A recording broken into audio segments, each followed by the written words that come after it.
Okay, so we are going to watch this video. It is one that I have seen, but I think it's important to go over, mainly because it's a video from a pretty big creator, much bigger than me.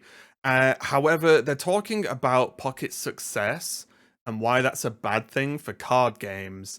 And I think some of the points raised are just bad, honestly. And I don't think the whole video is bad. There's plenty of decent stuff in there, but I think that pointing out things about Pocket and framing them in a bad way isn't really telling the whole story, as well as focusing on potentially the wrong reasons why it's successful. So we'll watch this video. It's from Sunny, I think. They're I guess, maybe ex-Legends of Runeterra player. I do watch some of their other videos. Again, I am not bashing on the creator at all. I just saw this video specifically about Pocket and thought that it probably needs talking about, because I don't really like it when things are pointed out in wrong ways, or at least wrong to me. And I'm a Hearthstone caster, have been for 10 years. I currently stream Pocket. I have also streamed and played tons of Shadowverse. I haven't played Yu-Gi-Oh! I have played Magic, but I don't play Magic. I was a Snap content creator for a few years as well, and I have not played WWE Supercard, believe it or not. So that's my wealth of experience. I come from multiple different card games, so let's get into it. This chart has just been published and it looks like an absolute crime scene.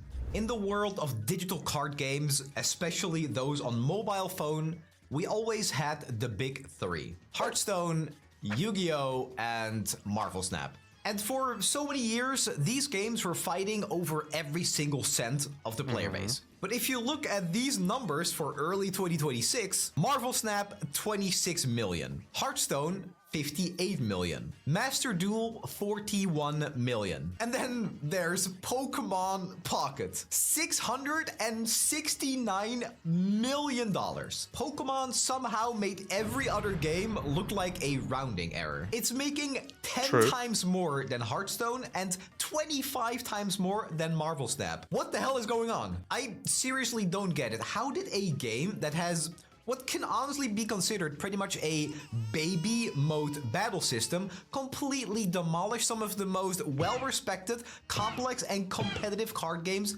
on the entire market? If you ask me... Okay, so first things first, yes, all of that is true. However, and people might think I'm going to defend the battle mode, right? The battling in Pocket is simple, right? It's fairly... It's not, you know, Hearthstone levels, Magic, of course not Magic the Gathering levels, Yu-Gi-Oh! It's not even close to that. However, I think there's a little point where most people, especially mobile phone gamers, aren't like, oh, I'm going to play this game on my phone to compete in tournaments, right? That's just not where they're at. The vast majority of mobile phone gamers are exactly what they sound like, right? They play while they're having a poop. They, you know, play on commutes. They play, you know, just chilling out on the couch, just a few games, call it a day, job done. They want something sort of light to play. And I think actually some of these games like Yu-Gi-Oh! And Magic, maybe specifically, it's surprising how well they're doing on mobile, because I couldn't even imagine playing Magic Arena on mobile. It seems like it could get into a mess with some of those board states. So for me, I'm a little bit more the other way, where I think, well, it's popular because it's simple. You don't have to be a card game master to just play some Pocket games, right? You can just grab a deck. The decks are fairly intuitive, right? Grab a Charizard, you know, Mega Charizard deck. Guess what? You want to put energy on Mega Charizard and start blasting stuff and so on. There are intricacies. There's some interesting deck building that can go on in Pocket, and you can play well in Pocket and you can play bad in Pocket, right? We have people who play in tournaments. They always do really well, and we're not getting complete randoms winning every tournament every day or whatever. So there's still good play. You can be good at the game, but the game being a, you know, baby version or whatever isn't a negative, right? Like, a lot of games are very simple, and people like simple games, especially in the mobile market again. Or any other hardcore TCG card game player, they'll all tell you the same thing, that Pokemon Pocket is way too simple. Marvel Snap has better... But again, this is where things get a little bit lost already, right? Like, Pokemon Pocket's way too simple. If you ask any hardcore TCG player, well, of course, right? It's the same with Unite. A League of Legends or Dota Pro would be like, oh, Unite's really simple. You don't build items in the game. You don't do this. There's no denying, blah, well, you know, blah, blah, blah, blah, blah, right? It's like, yeah. To a hardcore sort of player of a genre, a simplified version of the game is simple, but that doesn't make it bad. It just means, yeah, it's probably not for you, right? It's like, I don't know. I'm sure there are some, I don't know, like, the physical game of Snap, as in with normal playing cards, that's a simple card game. People still like it and play it. Mechanics, Master Duel has more depth, and they're all right. This revenue, it tells a different story. And this story is one that, unfortunately, the industry is paying very close attention to. And this is where it goes downhill, right? Pocket's success is telling a story that, unfortunately, the industry is paying attention to. A lot of this will revolve around this discussion, and I'll talk about why that is not an unfortunate thing at all. It's a positive thing, but we'll let it carry on. We'll stop. It is going to be a bit stoppy-starty, guys. Sorry. Understand this almost 700 million in revenue, we need to stop looking at Pokemon as a battle or competitive game and start to look at it more like a casino where kids are allowed. Yeah, there's a reason that this game is banned in the Netherlands. Okay, there are many games that are banned in the Netherlands and also have reduced shops or reduced purchases in the Netherlands. They go very hard on like microtransactions and basically anything that has any form of even a hint of gambling, right? So, for example, opening a pack of cards for any game is effectively gambling if you think about it, because you don't know what's going to be in the pack. You pay money for that pack, you open it, it's creating a gambling-esque outcome, right? However, again, it's important to point out that I believe Hearthstone has a limited shop in the Netherlands, and there's a million games that have like this gambling adjacent stuff that aren't allowed in Netherlands or have reduced shops or shop offers in the Netherlands. So this isn't like, again, it's just missing points to make Pokemon sound worse for some reason, where there's a million games that have changes in Netherlands because of this. It's not like Pokemon Pocket came along and got banned because Pokemon Pocket is the devil.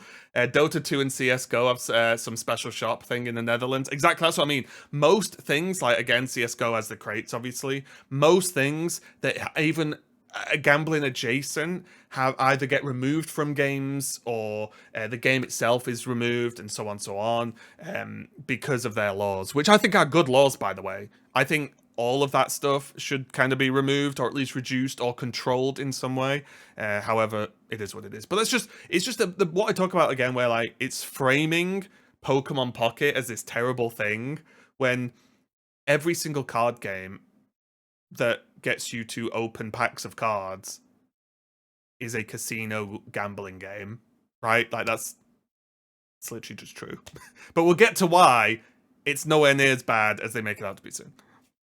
Decades, digital card games have been obsessed with the match. These games spend all their dev time on mana curves, making sure cards are balanced, stack effects, and competitive ladder. And Pokemon just saw this and flipped the script. Because they realized that for some reason, the most exciting part about card games is not playing the game at all. It's not about making a big play, dropping... I also think that's kind of, again, it's fine, it's not egregious or anything, but like, all of the card games put their dev time into the game and balancing and so on.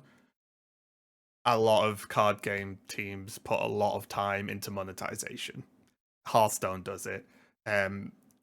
Marvel Snap does it. They all have teams of people that work on monetization solely, right? That like it's absurd to say that, oh well, Pocket's gone all in on, you know, monetization or collecting aspect and ignored the battle game, when during Pocket's 1 year, okay, just over a year now, life cycle, they had battle mode, battle a friend, they added ranked, they've added sort of in-game events, they've adjusted ranked for what after player feedback. So I think them saying they're ignoring battling is a little bit extreme, honestly. A legendary card, or reading your opponent and outplaying them. It's the most exciting part is the 5 seconds before you see the cards. And it also ties back to something that's called frictionless entry. I'm straight up going to read the textbook definition of this, so here we go. Frictionless entry refers to seamless, rapid access into a space or system, eliminating traditional barriers like fumbling for keys or cards by using technology like biometrics, facial fingerprint, mobile credentials, or license plate recognition for automated verification. It enhances user experience by making entry fast, convenient, and secure. And that is the most important part. Because if you look at a game like Master Duel, you are met with a wall of text on every single card, as well as a 1,000-something card ban list. In Marvel Snap, you're stressed about cubes and snapping at the right time. But in Pokemon Pocket, the first thing you do is this. See, and this is where this is really where the video just starts to diverge into just weird comparisons, because it's now creating the impression that in Yu-Gi-Oh! You don't need to acquire cards, or in Snap, you don't need to acquire cards. Like, oh, those are all just gameplay games. When Snap's monetization and card acquisition has been the most heated thing about the game for most of the years it's been out, right? So, like, again, making, like, Pokemon, they only care if you open packs, but these other games are honorable battle games. It's like, come on. Like, card acquisition in every card game is a huge thing, right? Like, that is a huge thing. All those games push you to acquire cards, because guess what? The games want to make money. And it's just odd to be like, oh, well, these things, you focused on battles, but this, packs. It's like, well, both games have both. All those games have both those things. Every single day, you get 2 of these bad boys. They're free, they're beautiful, and they are specifically designed to trigger a certain part of the brain. And yeah, it also works on me. I want to complete a set. I want to open more packs. I want to see more shiny, beautiful cards. And if it's working on me, it means it's working on some 12-year-old that has access to their parents' credit card. As much as And again, it's such a strange thing here, because before we talked about frictionless something, access, frictionless, whatever, you can go back in the video and watch. That's a good thing, right? Like, that's the positive of this game. You just open some packs for free, as he said, and maybe get some cool cards. If not, you try again the next day, right? But this, again, oh, you get dopamine, you want to open packs, you want to get more cards, you want to get these cool looking cards, so on, so on, you want to complete the set. Yep, like you do in pretty much every other card game that exists. Like, it's the same in Hearthstone, it's the same in Magic, I assume it's the same in Yu-Gi-Oh! I'll be like, I haven't played Yu-Gi-Oh! Apologies, my knowledge is limited to the anime, which is not very accurate.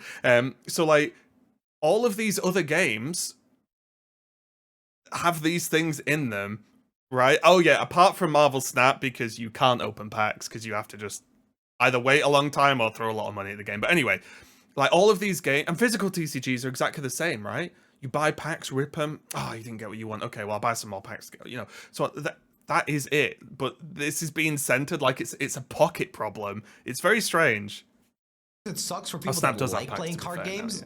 This gotcha-fication is kind of genius, because Pokemon Pocket even introduced something called...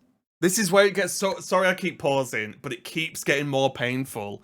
So, like, Pocket has gachified card games when card games have been gacha in that sense of the phrase for years upon years upon years. You are literally ripping a pack and getting X amount of cards that are randomized, right? at least I mean, most things have like one rare in them, but you know what I mean. The cards themselves, what you receive, are effectively randomized, right? Pokemon Pocket did not gachify card games in any way. I think one of the problems is, as far as I'm aware, this person is from Legends of Runeterra, which basically doesn't exist as a PvP game anymore, and they whiffed their monetization, and the game wasn't good enough to survive, right? And they basically made it so that everyone can just get all the cards they want whenever they want. I've played Legends of Runeterra. I've got a video on this on my YouTube channel about Runeterra. It was good when I played it. I had a decent time.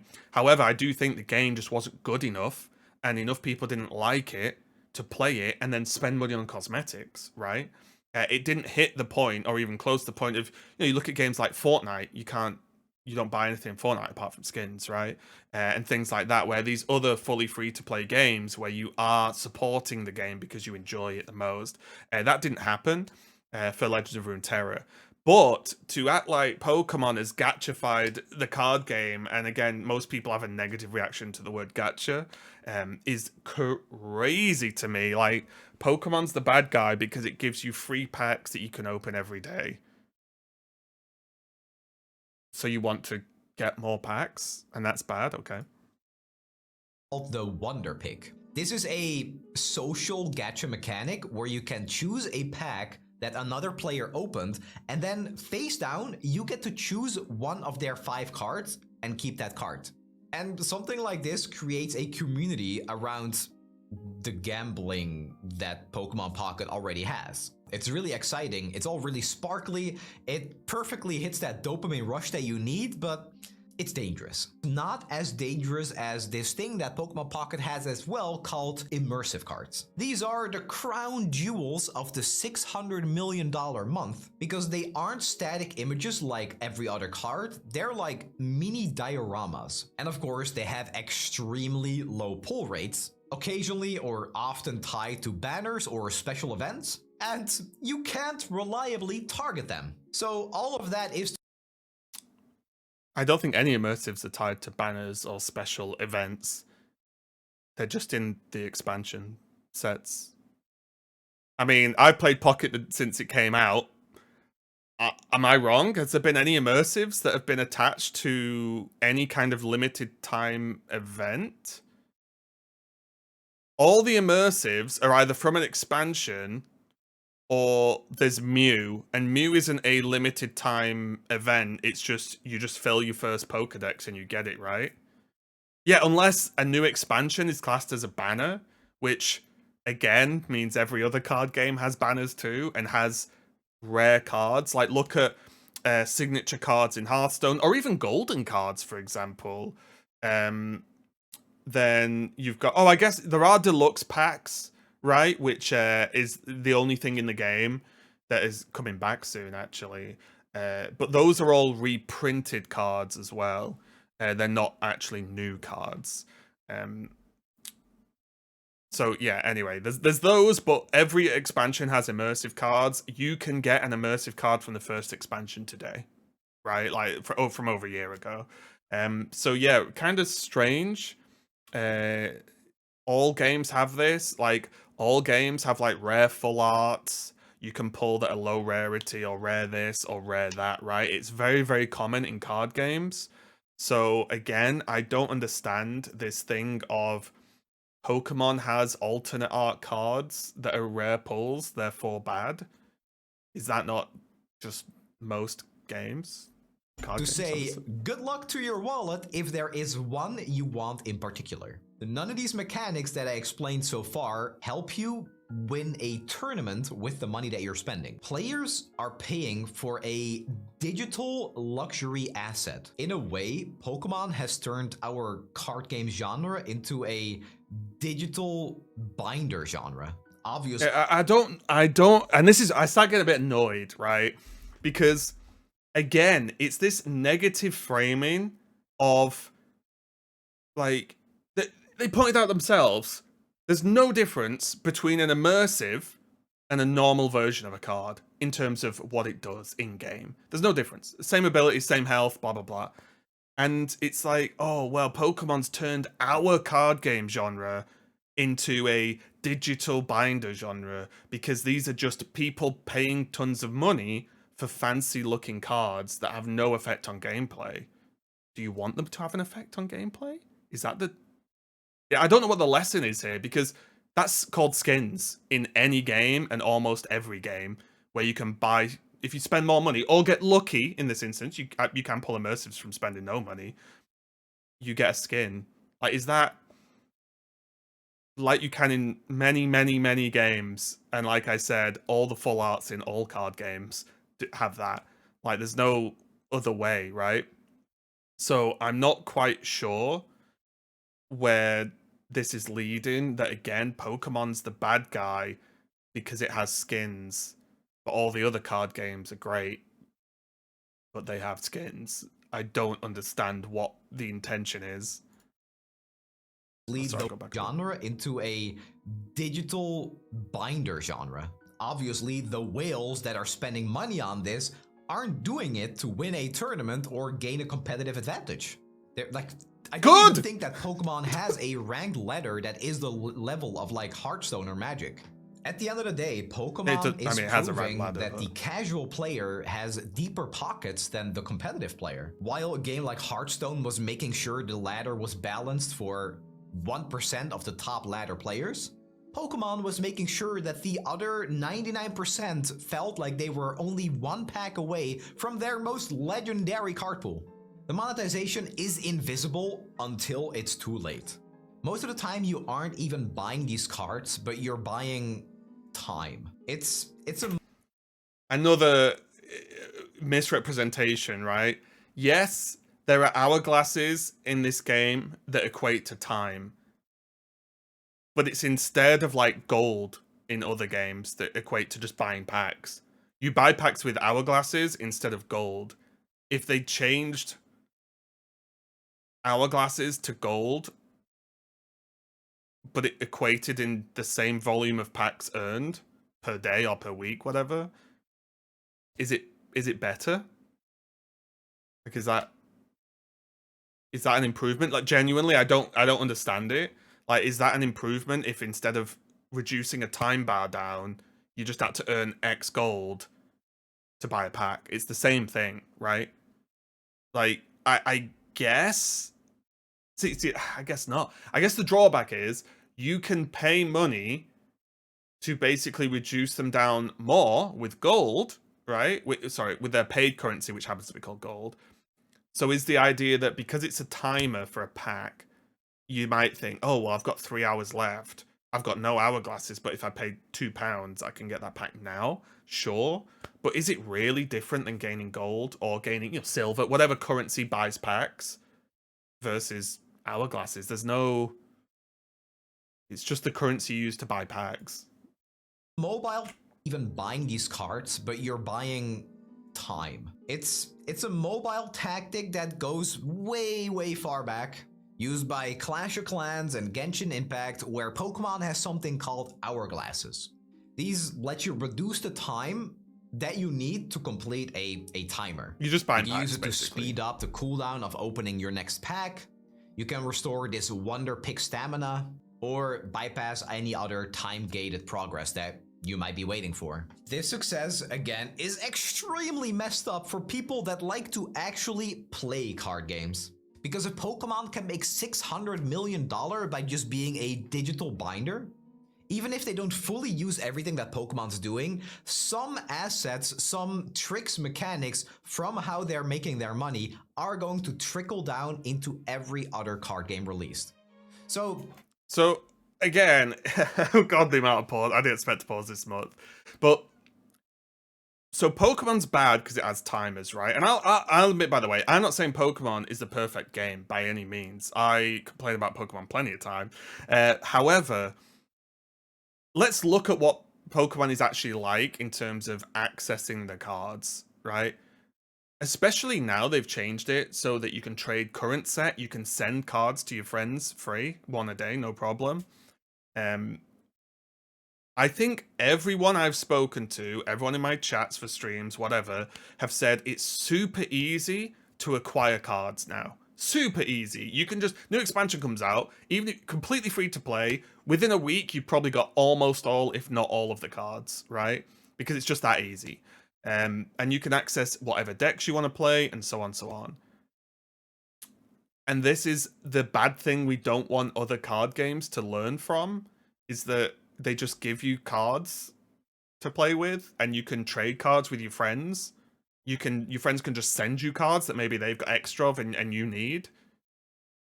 Is this the things we don't want other companies to learn? Is that you want to cater to the more casual players so that you aren't punished for taking a break and you can just catch up easily? Or you only have to log in for 5 if you're busy and you've not got time to jam a few hours of this game and like hardcore play the game. Thank you for the sub, I appreciate it. You could just log in for 5 minutes. Just subscribed. Thanks a lot. You could just log in for 5 minutes, right? And open your packs, do your wonder pick if you want, and turn the game off if you're busy. And again, are these the things we don't want other games to learn from, to be catering to more casual players while still providing a ranked experience or whatever for the more hardcore players?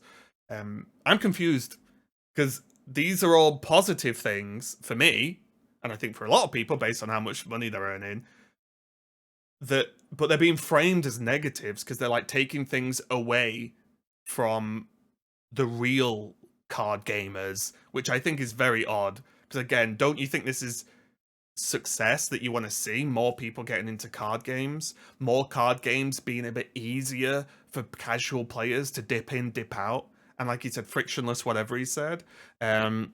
So I'm very confused about the framing of this, that these things I view as positives are being framed as negatives, and they're ruining the true hardcore card gamers' lives.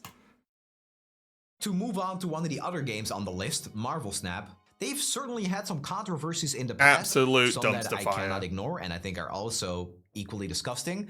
But at the end of the day, the gameplay of Marvel Snap is extremely tight and entertaining. And for some time, because of this reason, Marvel Snap was the darling of the card game industry. For 1 year. It was fast, it was tactical, Maybe and 2. somehow it was still fair. Then you look at that 26.8. Whoa, sweet Jesus. Marvel Snap was fast, tactical, and fair? If you've not been blasting money on Snap, you've not kept up with the cards, which means it's not fair, is it? Right? Like, I don't know. Like, again, Snap's Battle Pass cards are busted almost every time they released OP cards, right?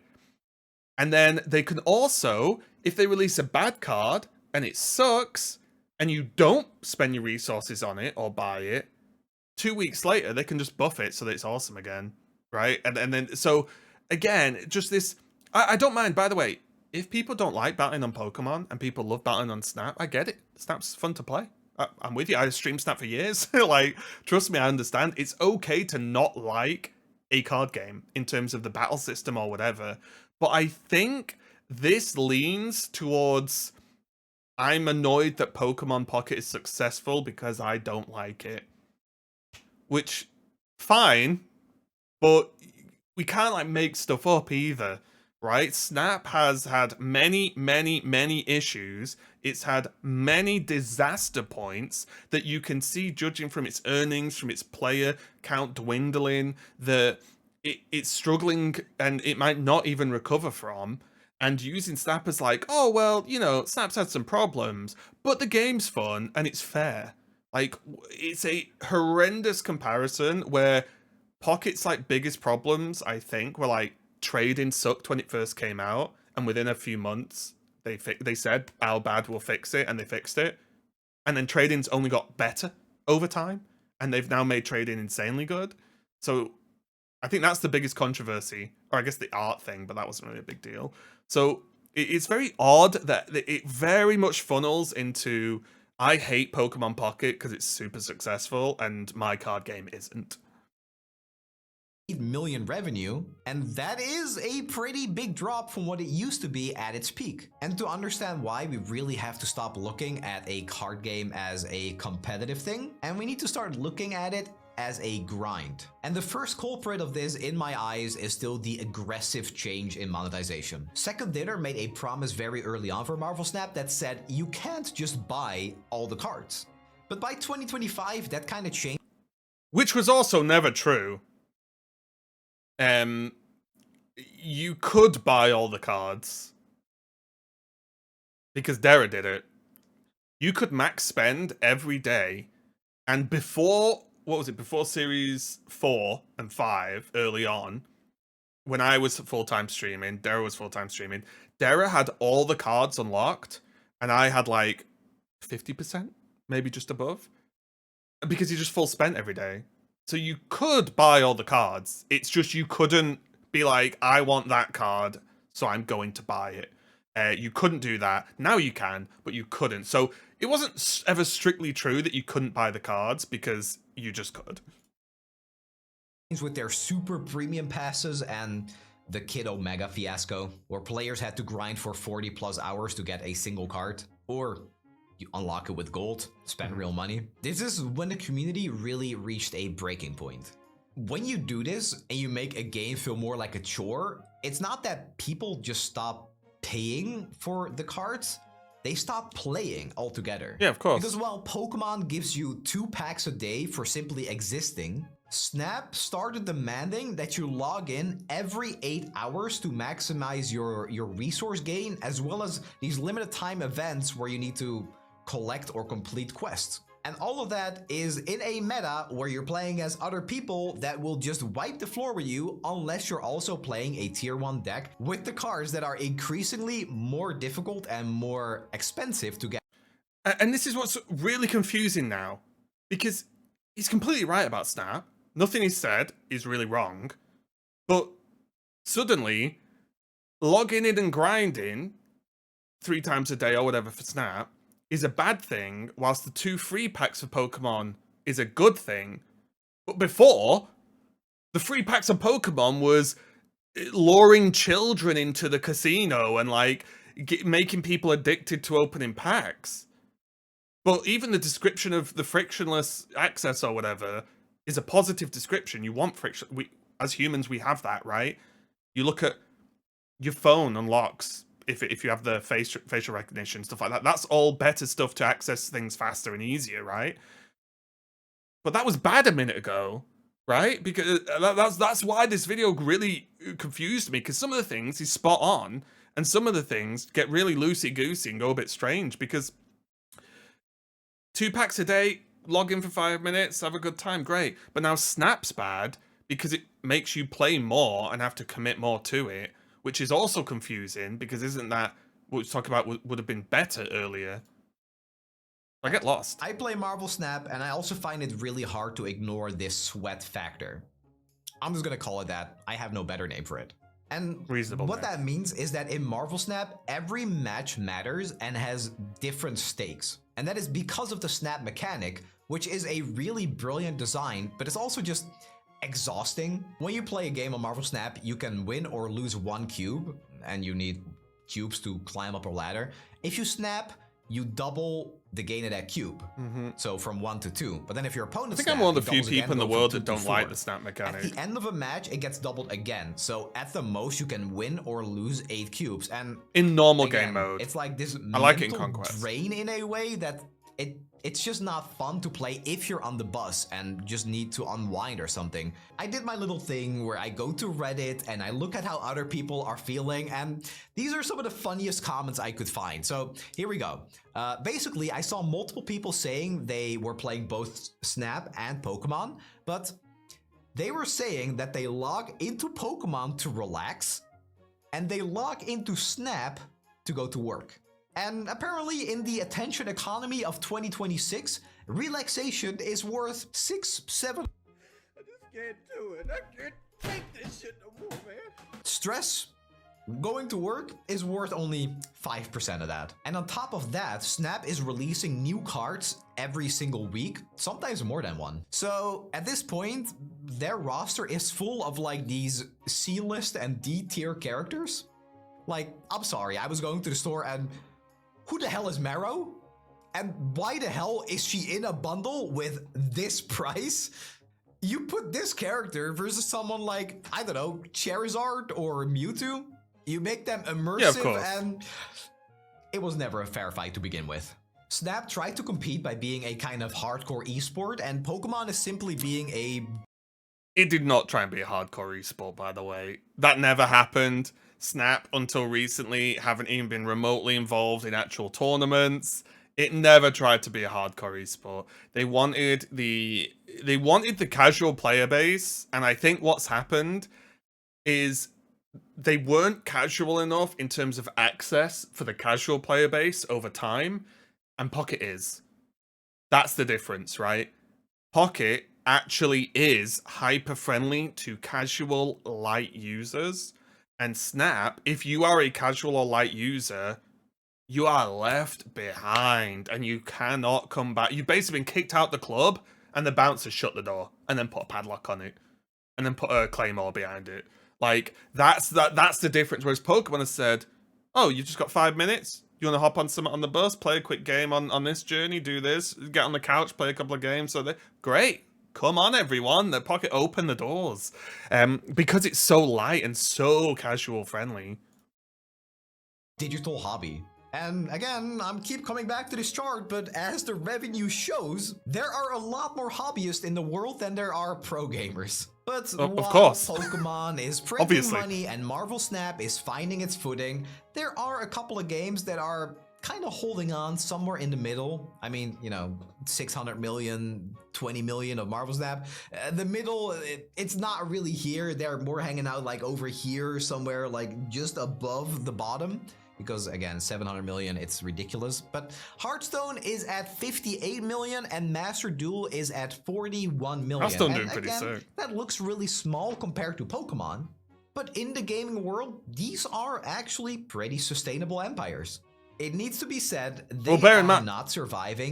Bear in mind as well, so like Shadowverse came out in June and is on PC.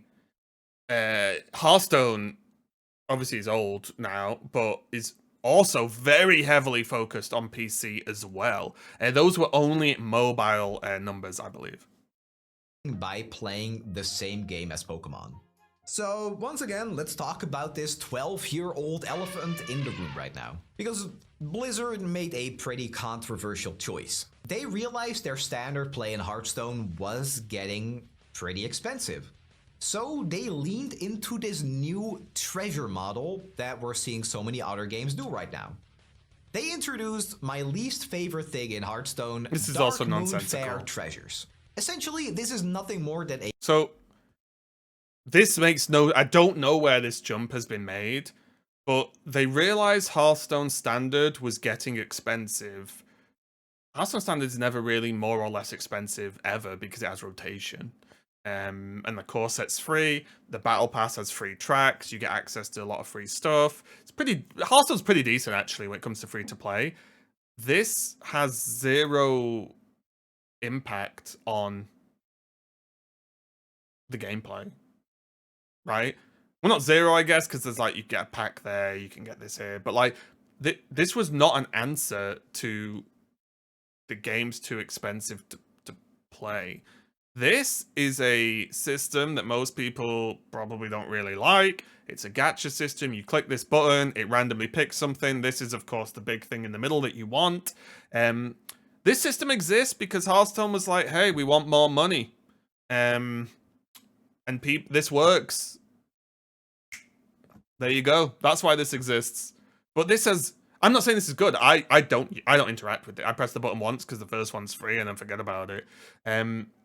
But this system sucks, right? However, enough people use it and spend money on it that it makes them a lot of money. I don't like this system, of course. However, this has nothing to do with like a relation to the game. Like the game, you know, this is just a way to make money. gambling style event where you can pull for legendary signature cards or pets or any other type of skin that is really hard to get. And every single time, man, it's met with this massive review bomb, but then somehow they still make millions of dollars from it. How does it keep happening? And so it keeps happening because it works, right? The people who complain about it are a tiny, tiny percentage. You always hear it, right? The vocal minority, right? However much you hear about something online, like complaints or whatever, you have to realize that that's like 5%, if that, of people who actually care. Because normally, most people who play the game don't go onto Reddit to complain or go to Twitter to complain, right? Most people don't. This is a tiny percent. And even though I completely agree, I wish this wasn't in the game, right? We've all given our feedback, especially those who work with Blizzard. We've all said it sucks. But at the end of the day, they don't care because it makes them money. Because there are plenty of people who do spend money on this, who do buy these cosmetics. And so it works. So guess what? When a company's got a system that makes them loads of money, they're going to do it. And it sucks, but that's the world we live in, unfortunately. By early 2026, according to this chart, Hearthstone is kind of split into this two-way model to sustain themselves. You have this almost free-to-play Battlegrounds and standard play. Yeah, you need to buy some packs. Yeah, you get the benefit if you buy the premium or season pass or battle pass, whatever, for Battlegrounds. But then, again, on the other hand, there is this high-end luxury shop for the hardcore spenders. But although I disagree with this system being, I'm not saying the system is positive, but if that's the split where Battlegrounds and Standard are effectively free to play, maybe not well, you can play it free to play, but you know what I mean. Near as damn it to free to play. If you want tons of decks in Hearthstone straight away, yes, you might have to spend a little bit of money. But if you play free to play sort of semi-regularly, you can get most things you want, right? So the gameplay is effectively close to free to play. And then this dirty shop is 99% cosmetics. Isn't that a decent... It's not a decent way to live, I don't know. The biggest problem with this that I have with so many games, and it really annoys me, is that when a game starts doing this, they're basically admitting to something. They stop catering to new players, and they're trying to figure out the perfect monetization to keep their existing players. And these aren't entirely mutually exclusive, but for the most part, I don't think that's true for Hearthstone, if I'm being honest. It certainly starts moving into that one direction. And this is, I shouldn't need to explain this, an unhealthy sign. And then we have I actually think Master Duel. Hearthstone should do it when to somebody asks me I think Hearthstone does why pretty well I with new don't player play return this player game more than I experience. actually do, I always have the same answer for them. Yu-Gi-Oh!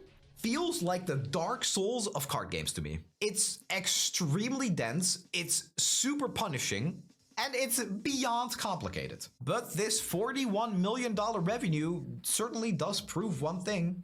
Loyalty is a currency. Proves some people Because really Master love Duel you. definitely doesn't try to be chill like Pokemon. It's embracing this sweat.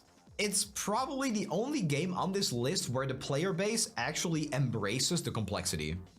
And yeah, this game survived by just becoming that hardcore niche because they know that their player base isn't leaving for Pokemon. Yeah, I agree.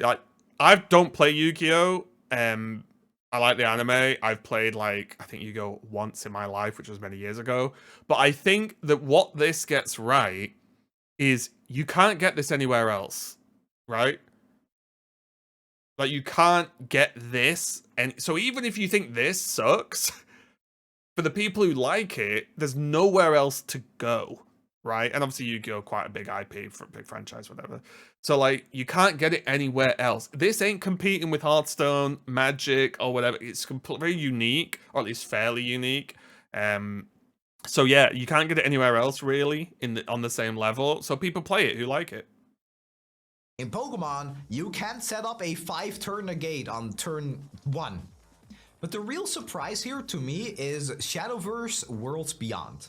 It launched in June 2025 and immediately jumped to the #2 spot behind Pokemon. And how, you ask me?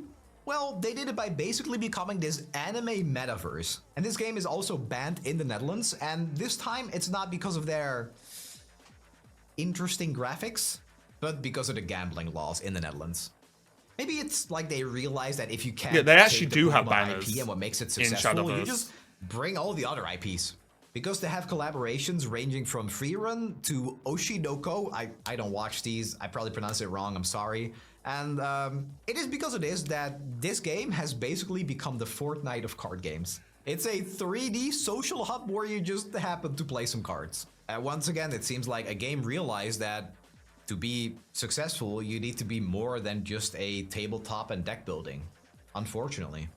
And then to go back another time to why Pokemon is allowed to be so greedy, we should look at the games that... It pains me, I'm sorry. Pokemon is like the most giga free-to-play card game. Calling it greedy is nuts. It's actually nuts. Because don't get me wrong, right? Yeah, there are shiny cards that are low pull rates. People can open hundreds of packs to try and get them, sure. Just like every other card game, right?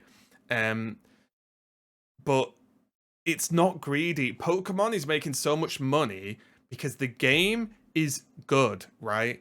Don't get me wrong, I'm not saying you have to like the battle system, but the game as a game, you can log in for 2 minutes, open a pack as a mobile game, great. You can battle. The queue times are like seconds, if that, on battling. There's solo content to do, there's rewards to get, there's login a thing, blah, blah, blah, blah, blah, right? It's very easy, but also the biggest point, it's Pokemon, it's the biggest franchise or entertainment franchise in the world. It's going to do way better than everything else because it's Pokemon, right? People love it. And also the card game exists, the crossover exists where it's a hyper-established franchise.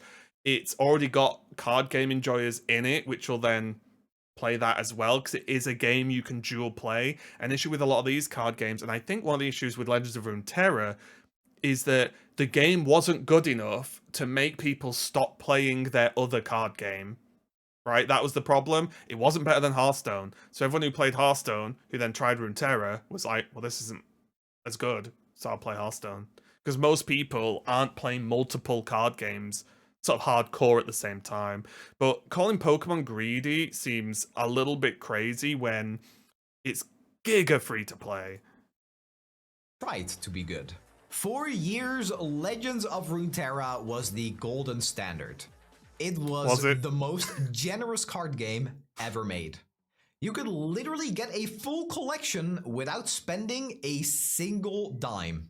If I log into Runeterra right now, as you can see here, I can still craft the next 3 expansions they're surely going to release one day. Maybe not. And so, in early 2024, the world, me included, watched in horror as Riot Games announced that they were sunsetting, cutting all support for PvP. Because the game wasn't making any money. It was a loss leader that eventually just became a loss. And this was not the first, but one of the first warnings. It proved that this generosity is obviously a failed business model for a company. If you can get everything for free, players don't value the cards. I don't blame them because, you know, right here I have a golden prismatic Yasuo, and right here I have a immersive Charizard. One of them gives me depression. The other one could probably pay my rent for the next year. I think there's a huge over-exaggeration in how easy or hard it is to get these immersives, because it's making out like these immersives cost thousands of dollars, and they don't. Like, that's the only weird thing. Because, like, making them out like they cost billions to acquire, and it's just like, they don't. It's not that big a deal, right? It's like, I don't know. And I think one of the problems is, the business model clearly wasn't good enough with Legends of Runeterra, but the game wasn't good enough either, right? Because if the game was good enough, then more people would have bought the cosmetics, right? To an extent. Because I've talked about this before, but I hear the excuse all the time of like, Legends of Runeterra only failed because it was too generous to the... No, because Fortnite makes infinite money. You don't... That's completely free to play. You get everything for free in Fortnite. And it makes infinite money. Now, obviously, that's a bit of a silly comparison. However, if your game is good enough and enough people play it, they will buy cosmetics. Look at Valorant as well. Valorant is another Riot IP that's completely free to play. It's doing all right. And why? Game's good. So it's one of those things where, like, I get being upset that your game's been shut down. I 100% get it, right? I didn't enjoy quitting Marvel Snap when it started to go to crap because I liked the game at the time. I streamed the game. It was basically my job. So I get it, but this whole idea of the, oh, it only died because it was too generous. Pokemon, they literally give you stuff every day. You can acquire pretty much all of every expansion within a week or so, free to play, with trading, gifting cards, so on and so on, or at least a couple of weeks. Basically, you can get the whole expansion before the new expansion's out, very generally speaking, right? And that's free. So it's like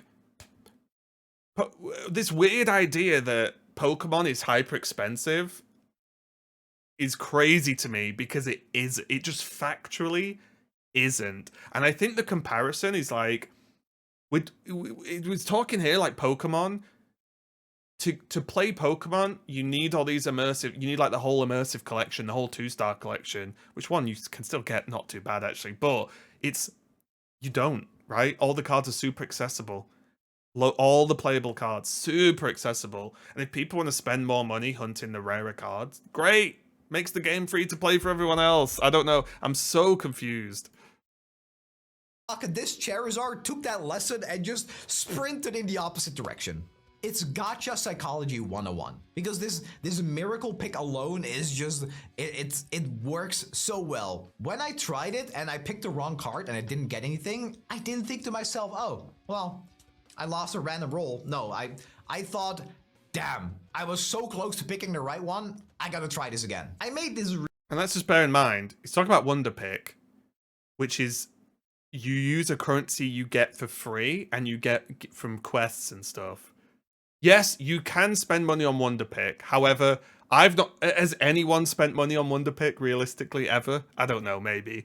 But like, Wonder Pick has never made me spend money. Yeah, and it doesn't have immersives, yeah. So Wonder Pick is like just another little thing you can do on a day to gain a card. You find it, oh, I need that card. Click, try and guess the right card. Get it right, great. Get it wrong, I'll try again tomorrow. Or whenever I see a decent pack. And you earn that currency for free. So again, it's like, what is this like gacha addiction Wonder Pick? Because I haven't witnessed it. Maybe I'm wrong. Maybe every other player in the world is like, oh, I've got to get the credit card out. I've got to Wonder Pick another 800 times. Like, I don't think that really happens because Wonder Pick doesn't even offer you good enough stuff to want to spend money. It's just free cards now and like every day.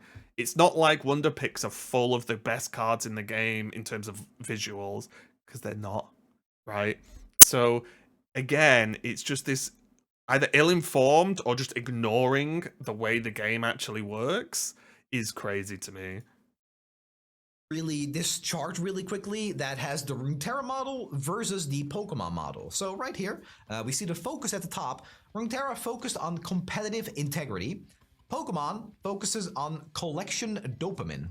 Then for monetization, Runeterra focused on cosmetics for their cards. Pokemon focused on speed and scarcity. Lastly, the most important one, the player vibe.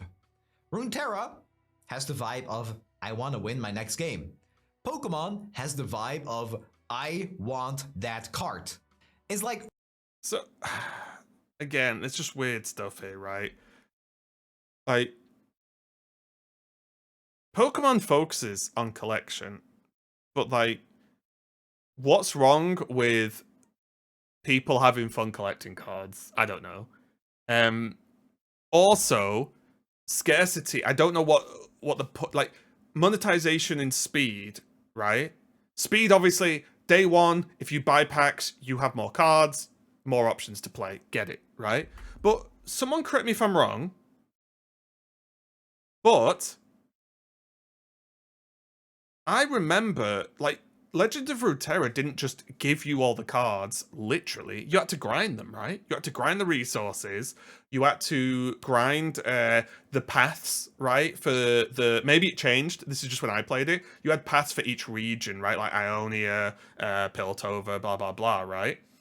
And when he said if I open my account, I can like craft the next 3 expansions for Runeterra, he also was a full-time Runeterra content creator at one. I think, unless again someone tell me if I'm wrong. Apologies if I am. So like, yeah, if you're playing the game 8 hours a day, and there's no limits on what you can earn in terms of resources, sure. Like, I play Pokemon, and I have like 20, 30, 40 plus copies of cards, and like 5 full art Charizards, immersive Charizards. You know what I mean? So it's like I don't know. It's a weird again. A lot of this is just about the framing of these things because it's now a bad thing to for it to be fun for people to collect cards. Monetization. I would argue this is actually wrong. I would argue the monetization is cosmetic because yes, you can buy packs, right? Fine, but you don't have to buy packs at all. It's free to play. You can get loads of cards. You can trade. You can get gifted cards.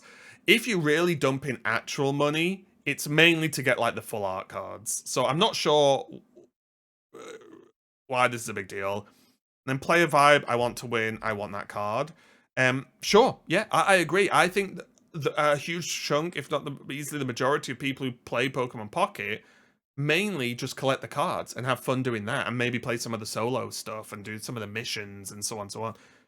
And but why is that bad, right? Like Runeterra, the vibe was I want to win. The vibe was the game wasn't good enough.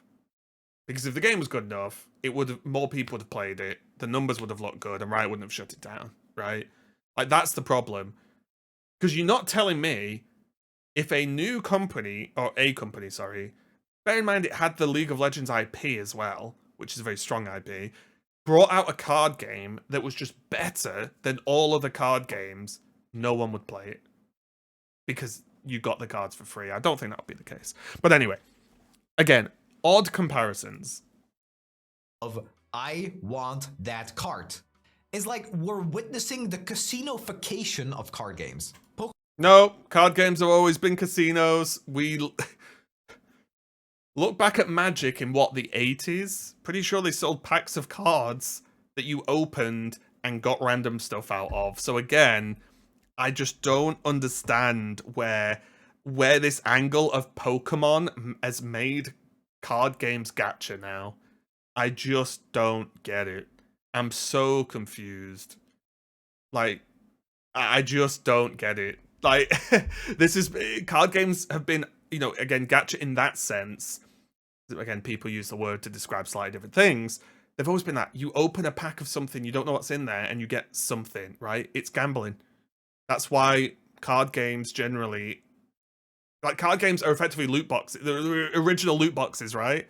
And that's why countries like Netherlands do a lot of ban or restricted things on those games because they have anything to do with gambling, loot boxes, whatever. So it's odd that like in this person's mind, Pokemon has made card games gacha just because Legends of Runeterra apparently made it super easy to get all the cards and then got shut down. So like Pokemon is now showing us the future of card packs, opening cards and getting opening packs and getting cards out of them. Very odd. Pokemon is absolutely not selling you a card game. It's selling you the pack opening itself as a service. And by limiting you to 2 packs a day, they create this scarcity mindset where you have to come back to get more, unless of course you buy some of those hourglasses so you can open. Like every game, I don't get it. What game just says, "Oh, just open 1,000 packs if you want. There you go." I don't understand. I don't know what. It's like Pokemon is the first game outside of Runeterra that they've played. I don't get it. Like what? Oh, they're limiting you. They give you 2 free packs a day, unless you want to spend resources that you can earn for free, or money to open packs. Like I don't understand. I don't know. Like it's like this is the first time they've seen a card game. But also, this person plays Riftbound, I believe. I think I've watched a Riftbound video they did, and it's like you open packs in Riftbound. Yes, obviously there's card market stuff like you can buy singles, but you know what I mean. Like the concept exists. Hearthstone exactly the same. Magic exactly the same. I'm so confused why Pokemon seems to be. They've created the casinoification of card games. Not played any of the card games, I guess. In the packs earlier, and this chart, this $669 million revenue might just be the final nail in the coffin for the generous CCG. It sends a message. Pokemon is a generous TCG. I'm so confused. I'm so confused. They've played a different game. Must have played a knockoff version. To every single CEO at Blizzard, Konami, Second Dinner, you name it, that's telling the players they don't want a fair card game. They want... Now that is just... My soul hurts.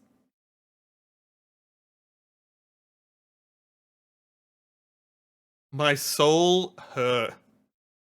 I hadn't watched the very end of this video before. It's telling all these companies like Second Dinner and Blizzard, Konami, so on, that they don't want a fair card game. Why is Pocket not a fair card game? I don't understand. I've missed something. Have I missed something in the video? I don't know. I don't understand what this is. I'm so confused. Like, what isn't fair about it? Because... the generous CCG. It sends a message to every single CEO at Blizzard, Konami, Second Dinner, you name it, that's telling the players they don't want a fair card game. They want a beautiful slot machine.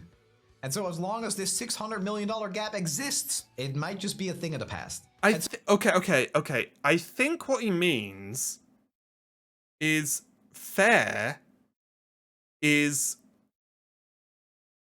the balancing of the combat in, or the battle systems in any given card game, I think. Because you can't mean monetization. Because it's very fair monetization. But then, like, Pocket as a PvP game is no different to any other card game if you look at balance. So I'm not really... No, I'm actually back where I started. I don't know what we mean by a fair card game. I'm just confused. I don't get it.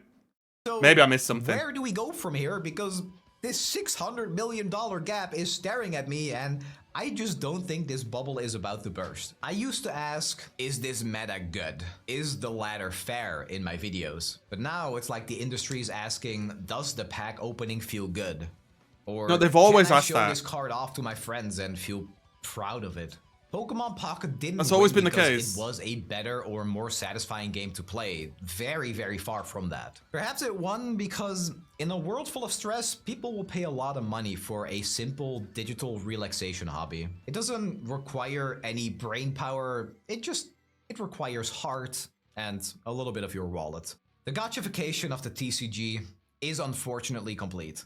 Marvel Snap or Hearthstone might survive as the pro choice. Master Duel will survive. The pro choice? What are you talking about? There's no, like, Snap is not some kind of, you know, roll your mustache and be like, oh yes, the high level. Talking like Snap like it's fucking chess.